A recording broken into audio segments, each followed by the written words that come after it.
Nivel 1. Tienes 18 años y cruzas por primera vez la puerta de un banco con la intención de abrir tu propia cuenta, no como acompañante, sino como titular. El aire del lugar está cargado de aire acondicionado y ese olor característico a papel y trámites. Las filas son inevitables, casi parte del mobiliario.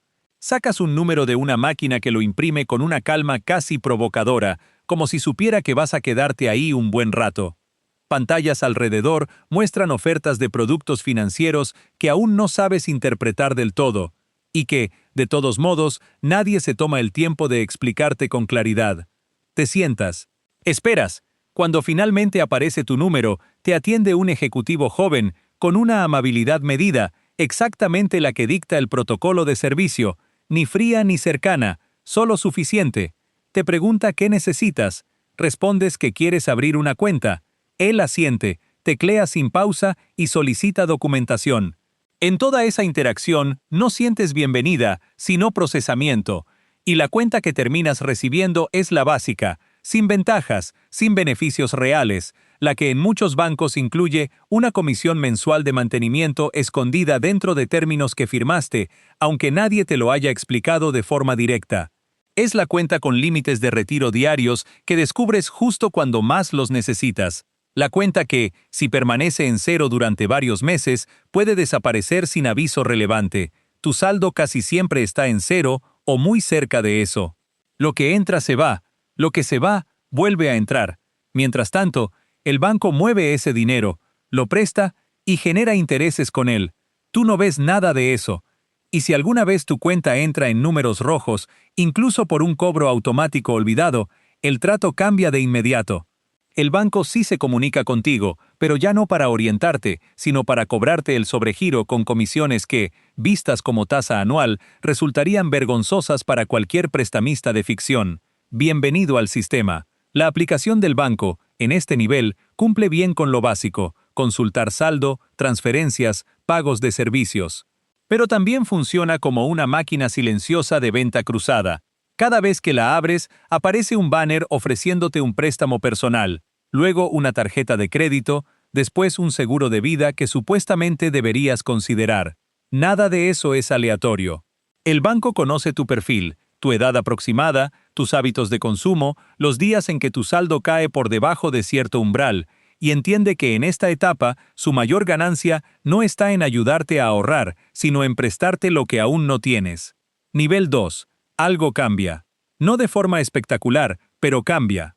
Consigues un empleo estable o tal vez un negocio que empieza a mostrar señales reales de crecimiento, o simplemente has acumulado dinero poco a poco con una disciplina silenciosa que nadie celebró porque nadie estaba mirando.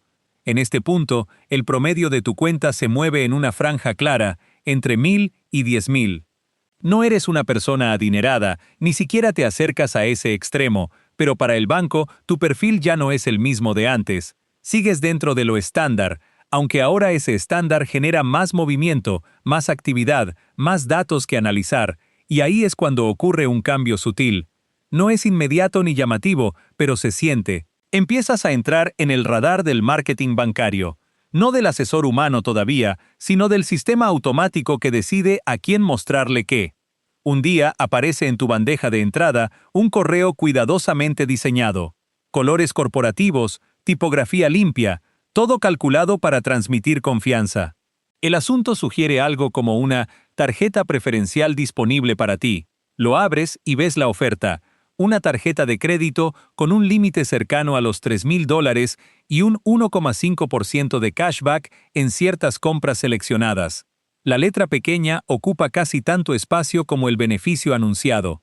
Explica las condiciones del reembolso con una precisión técnica impecable, aunque leerlo de forma rápida hace que sea difícil entenderlo del todo.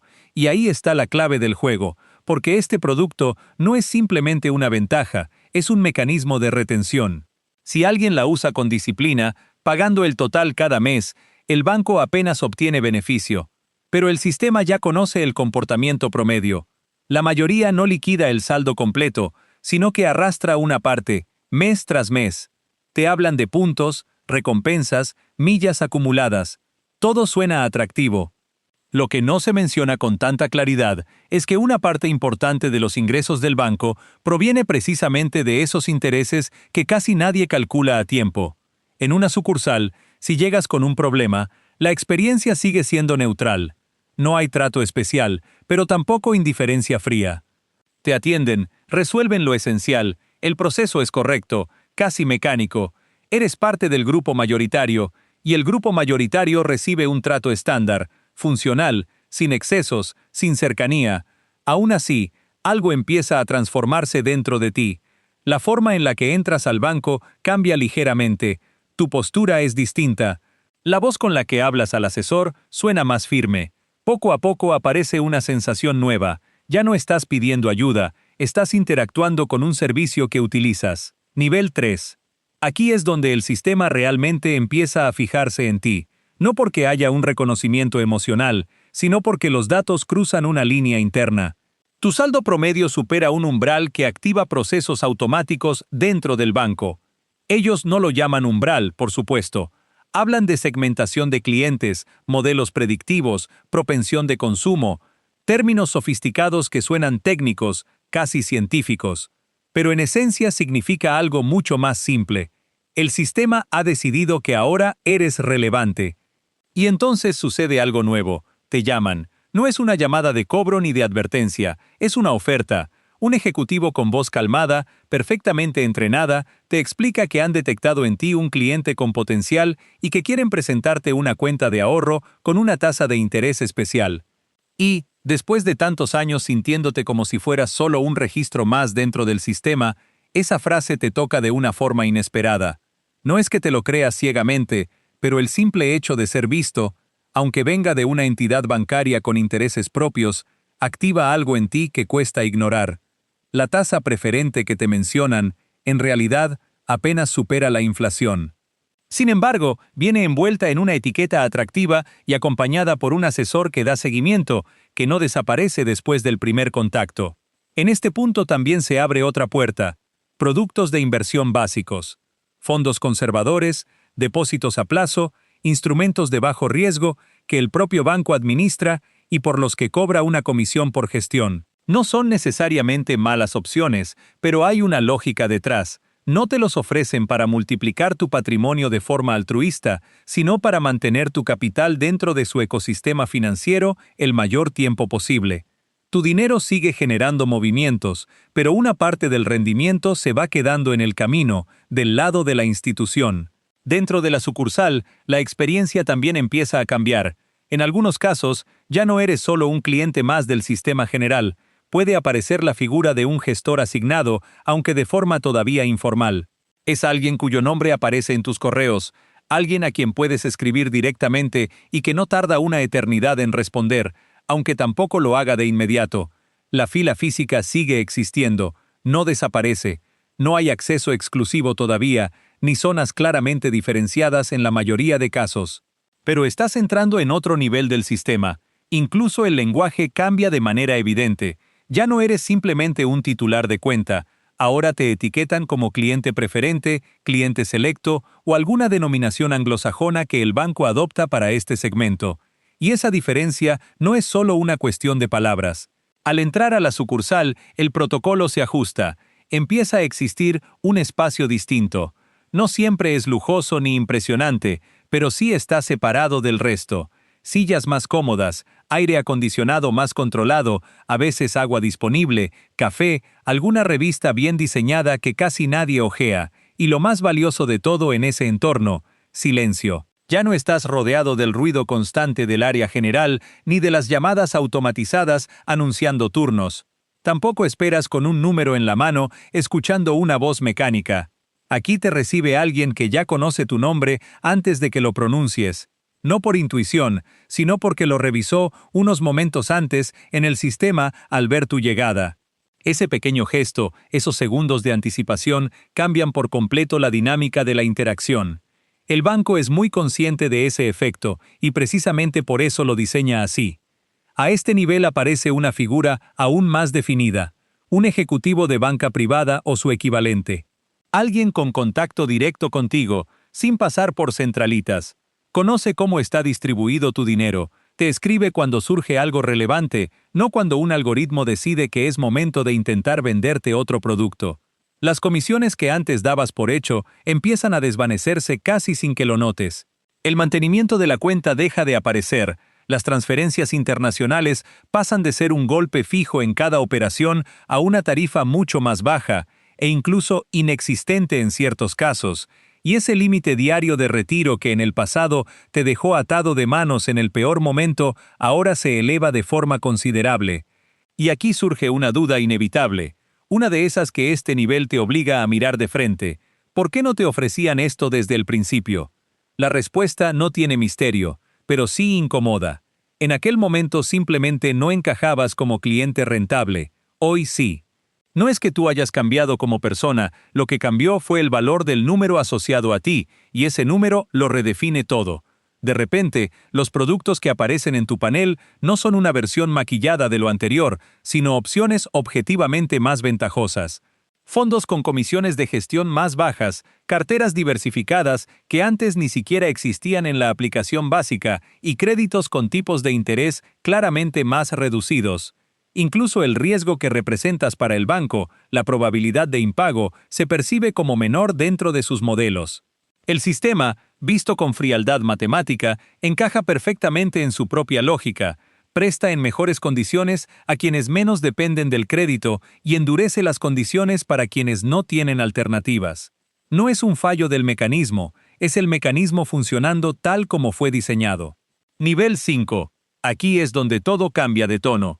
La relación deja de sentirse como un servicio convencional y empieza a aparecer una negociación continua entre dos actores que se necesitan mutuamente.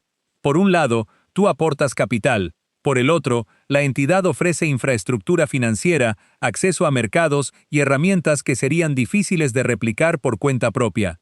Esa dependencia cruzada altera completamente la dinámica diaria. El banco ya no espera pasivamente a que tú contactes. Ahora es él quien toma la iniciativa.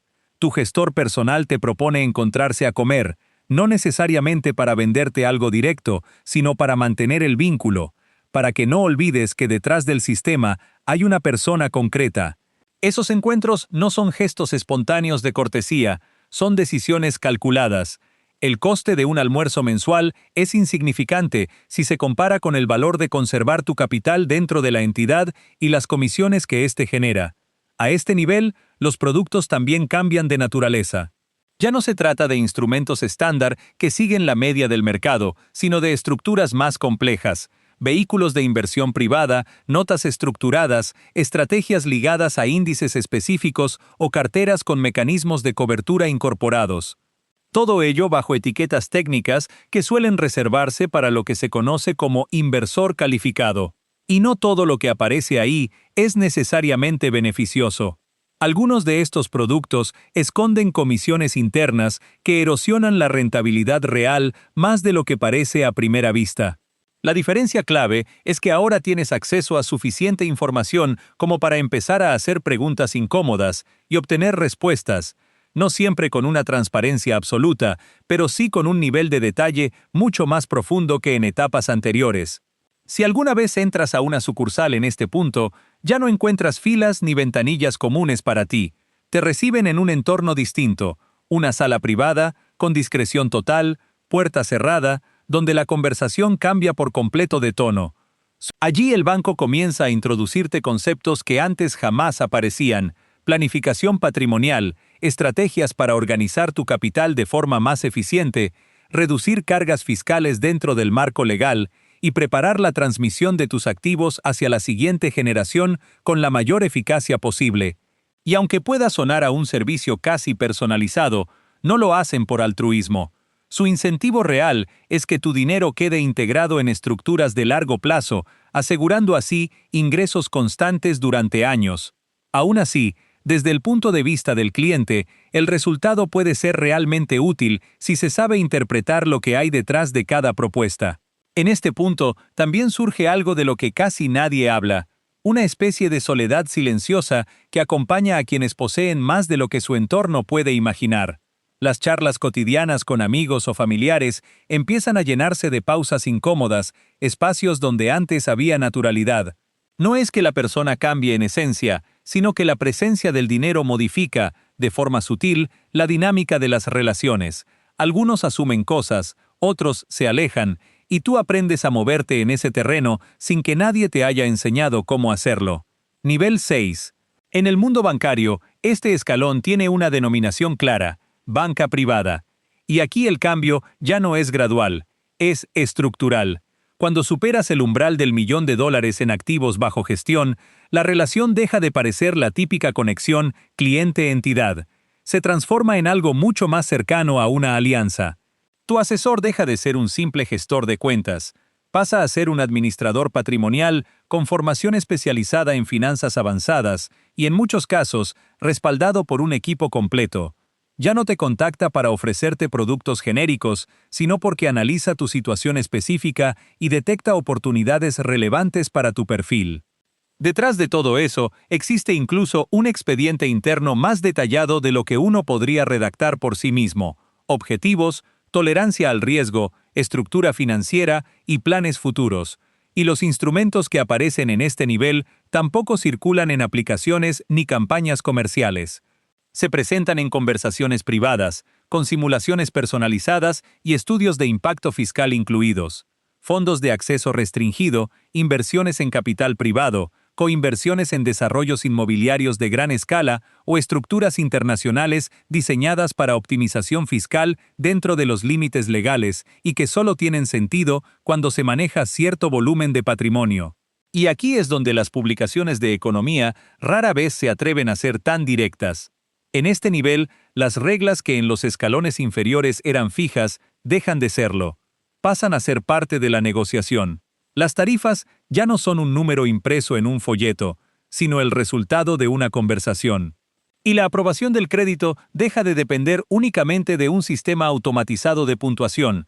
Ahora influye la relación construida, el recorrido previo con la entidad y lo que el banco considera valioso estratégicamente en ese momento. Piensa en aquellas comisiones de mantenimiento que alguien pagaba en los niveles más bajos.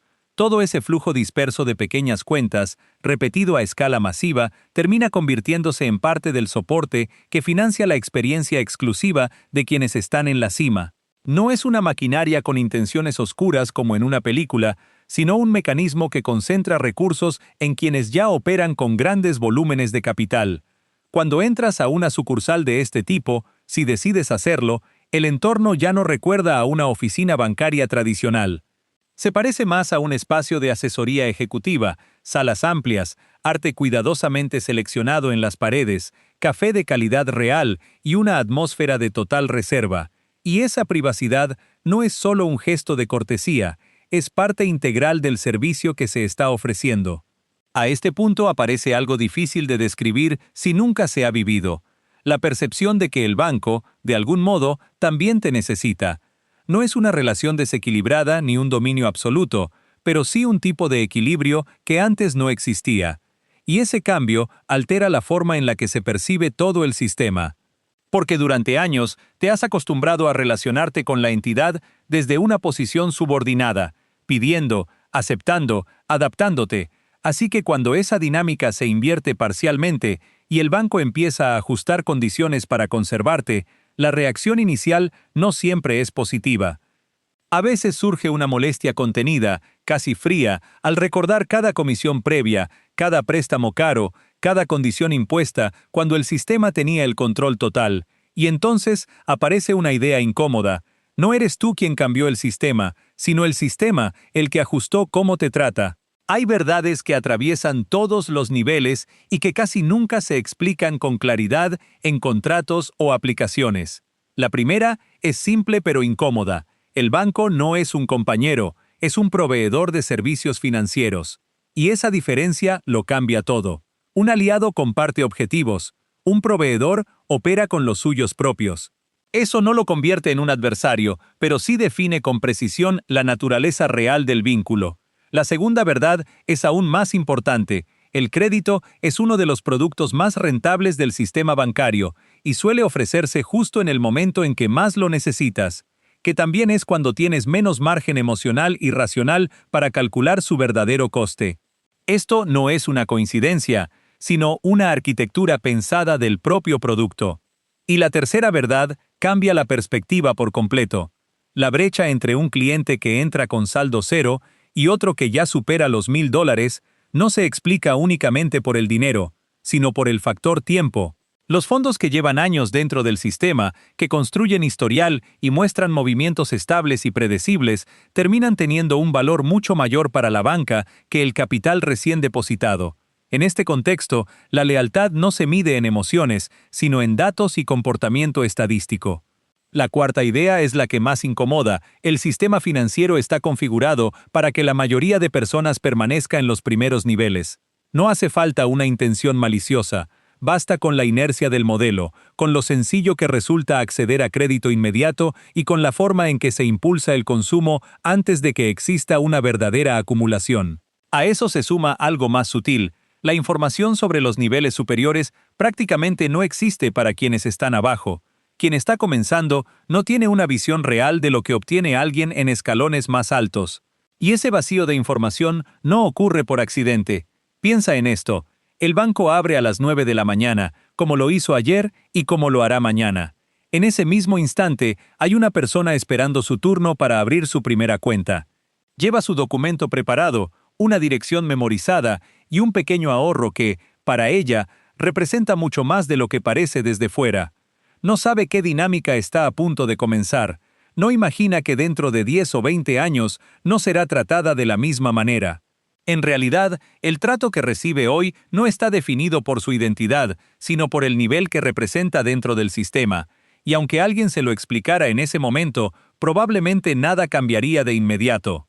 Porque ciertas verdades no se comprenden en teoría, sino en experiencia, cuando firmas un crédito con condiciones que no terminaste de procesar, cuando aparecen comisiones inesperadas, o cuando entras por primera vez en otro espacio del banco y entiendes, sin que nadie lo diga, que el trato tiene un costo implícito. Sin embargo, hay algo que sí puede transformarse desde hoy: la forma en la que te relacionas con todo este sistema. El banco no es tu familia, tampoco un amigo ni un enemigo personal. Es una estructura creada para hacer crecer el capital de sus accionistas. Y si logras ver esto con claridad, si dejas de interactuar de forma pasiva y empiezas a entender sus reglas internas, puedes pasar de ser un simple usuario a alguien que lo utiliza estratégicamente. No es sencillo ni inmediato, pero todo comienza con algo básico: comprender el juego que llevas tiempo jugando sin que nadie te lo explicara del todo. A partir de ahí, lo que decidas hacer ya depende únicamente de ti.